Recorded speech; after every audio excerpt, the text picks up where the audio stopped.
Okay, we're gonna jump right into last week 12 of the summer. Weeks are flying by now. Top three rookies. We had Christian out there in I don't even know where Christian is. Any idea? No idea where Christian is, but nice job, 7.4. Clem with 6.5, and Joseph May with 5.7. Joseph just joined us a few weeks ago, and he is crushing it. Top three sophomores: Jake Roga, right there, right under 10. Grant Owen, always up there. And Grant, I know what you look like now because we met for the second time yesterday in Quad Cities. And then Anthony DeSoto, nice seeing your name up there, Anthony, down there in Macon with 6.5.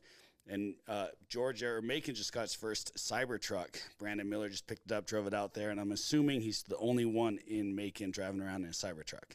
So if that doesn't put Brandon at 10 a week, I don't know what will. Jordy Sturgeon, top, was number one with vets, 15 accounts. Nice job, Jordy. Jaime, up here again, number two, was number one last week, number two this week with 10. And Montana Ramos holding down for Augusta with 9.6. Nice job, Montana. Office rankings, Dakota's taking it again, 1886. Mini, just an account behind him with 85. And then Quad Cities beating Savannah. I'm going to make a hat that says Quad Cities is greater than Savannah. I think that would be a great hat because they are whooping up on you boys. And I don't think Savannah should take it. I think Savannah can step it up and can beat these guys, track them, and take them out. So I'd love to see a competition between these two. Tri-Cities, nice week, 55. Augusta, Valdosta, Macon in the 20s, a little bit slower, but I know those numbers are getting better every week. We've got to get close to 50 accounts each week. Office dinner goals reached, Mini North and Dakotas. Nice work, boys.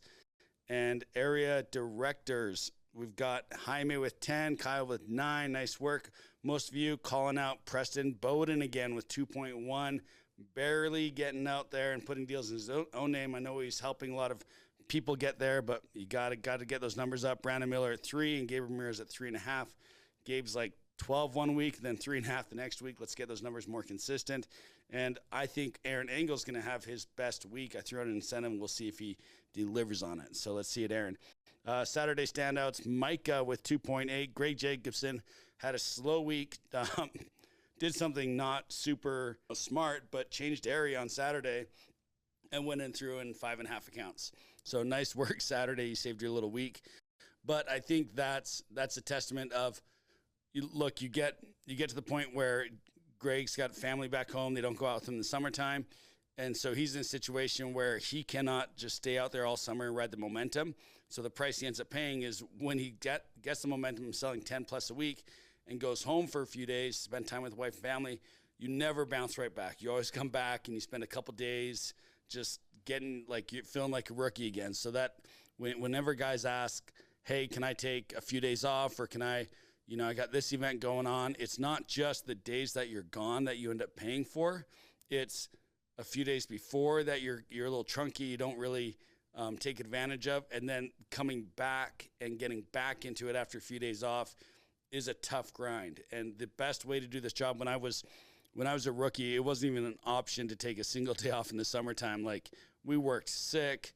I had a grandparent pass away. I didn't go home for the funeral, and it was obviously they let us, but it wasn't worth the just a few days to miss work, because you would really miss more than that.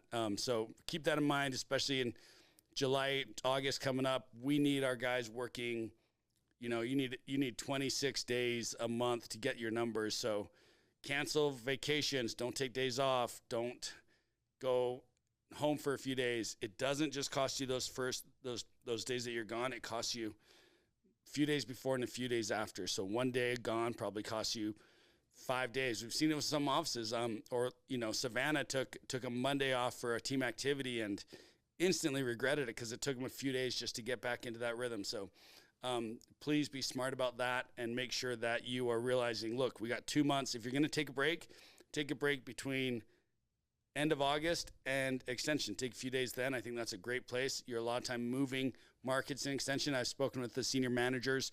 We're discussing extension ideas right now. Vivint's already released some extension bonuses, and I met with Josh and Steven Anderson last week in Indiana at our regional retreat, and we discussed how to get the most out of our extension experience and make sure that's worth everybody's financial time. We also discussed preseason heavily and how to utilize Vivint's incentive gear, competitions and stuff to help cover the cost but drive the right production with preseason. And we also met Jason Card and talked a lot about how to take Black Sparrow and Campus Reel to the next level. And we talked heavily about Arizona, San Antonio, Austin, getting these markets just dialed in for recruiting next year, Irvine. And so I'm excited for what Black Sparrow's going to help bring us with recruits. We're going to see the fruits of those labors this year. Keep donating and prepping for the charity trip in Mexico. They're putting a lot of time and energy into this one. They're making corrections that they've had issues with in the past, and then right into the leadership retreat and the good time in Cabo San Lucas. If you've never been to Cabo, it's probably my second favorite place in Mexico. Great water, great golf, great beaches, great bars. So great downtown, fun area. Should be an amazing experience. And make sure that you're not only coming to that, you're earning it by selling your 100 accounts, but you're also donating so you can participate in the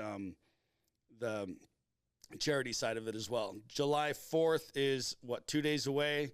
We've got July 4th incentives to earn coins and shirts, and then a Skull Candy party speaker. My rookie year, my first 4-spot ever was July 4th.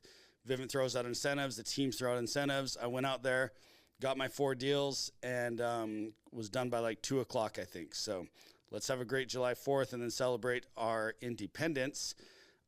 Also wanted to recognize the Rooks Recruiter.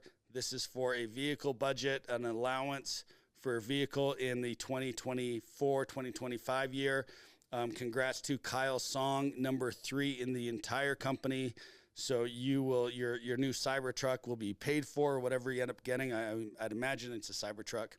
And then also recognizing Mark Garcia, number 12. Nice job, Mark. Maybe not a Cybertruck, maybe like a Mustang or a Mercedes was more in the price range for number 12. And then in number 16, Jake Roga, our first sophomore, earning that, bringing out a ton of boys from fraternities and friendships and out there and dominating this year. So nice job, you 3. Fun to see us representing so well in that category. Just before we sign off, this will be a shorter one. Just me today. It's after hours. We just flew in. Kelly waited till after 6:30 to get me down here in the office. So won't take too much time. But as I'm visiting offices and discussing how to move the needle and make sure that we're getting results during our next 2 months, we really just focus on the basics of hours, attitudes, transitioning into homes, and asking for the deal. I'm seeing this tippy toe around the close, like 100 soft closes, or hey, this anxiety while they're doing the e-sign or doing the serve. Like you can eliminate all that just by willing to ask for the close and say, hey, do we have a deal? Deal or no deal? Let's move forward. They're hesitant. You overcome the objection, then you close them. Hey, do we have a deal? Shake their hand, make it real. Close that deal. Close it down. Don't just hope the tech shows up and they don't kick them out. Don't hope that they don't cancel. My last summer selling, I sold 100 accounts with 0 cancellations, and that was because I was closing every single account. At the end of the deal, wherever it was, I would say, great, I'm going to send you this, but before I do, I want to make sure that we're good, that we have a deal. And they would either give me the objection that I could overcome, and then I'd ask for the deal again, or they'd say, nope, everything looks good, we got a deal. And I'd shake their hand, and I'd close the deal, and I learned how to become a closer. If you're not closing your deals, and you're just kind of walking through the process, you're not doing the best part of a sales job, which is closing the deal. And your value as a salesman goes down a ton when you don't close.